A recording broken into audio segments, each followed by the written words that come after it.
70-80 ہزار کی لیڈ سے جیت رہے تھے. ہم نے ان کو ہروایا ہے اور ان کے اوپر جعلی مورے لگا کے سب کو ہروایا. کمشنر صاحب جب جعلی مورے لگ رہی تھی اس وقت آپ نے کسی سے کہا کہ یہ سب کچھ ہو رہا ہے، غلط ہو رہا ہے، اس کو روکا جائے؟ دیکھیں، میں یہ ساری اس غلط کاری کی ذمہ داری اپنے اوپر لے رہا ہوں اور ساتھ آپ کو بتا رہا ہوں کہ جو چیف الیکشن کمشنر ہے، جو چیف جسٹس ہے، وہ بھی اس کام میں پورے شریک ہیں. کس کے کہنے پہ سب کچھ ہوتا رہا؟ یہ اتنا سب کچھ جو ہوا آخر کس کے کہنے پہ ہوتا رہا؟ آپ کیوں پریشر پہ تھے؟ کس نے ایسا کیا؟ میرے اوپر کوئی دباؤ نہیں ہے. میرے باپ دادا بھی انگریزوں کے خلاف اور سکھوں کے خلاف جنگیں کرتے رہے ہیں، لڑتے رہے ہیں یہ ملک بنانے کے لیے. اب میں اس ملک کو توڑنے کا حصہ نہیں بن سکتا. کمشنر صاحب، آپ نے راولپنڈی کی بہت بڑی خدمت کی ہے، آپ نے بڑے بڑے میگا پروجیکٹ میں 24 گھنٹے کام کیا ہے.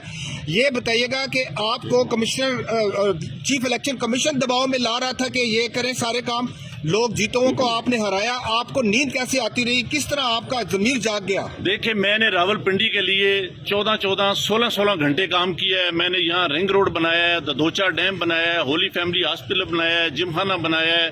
میں نے لاری اڈے بنائے ہیں، مزدوروں کے لیے سینٹر بنائے ہیں، منشیات کے اڈے سینٹر بنائے ہیں. سب کچھ میں اپنے ملک کی بہتری کے لیے کرتا رہا ہوں، لیکن آخر پہ میں نے جو اس ملک کے پیٹ میں چھرا گھونپا ہے، مجھے وہ سونے نہیں دیتا. میں یہ سکون کی موت مرنا چاہتا ہوں.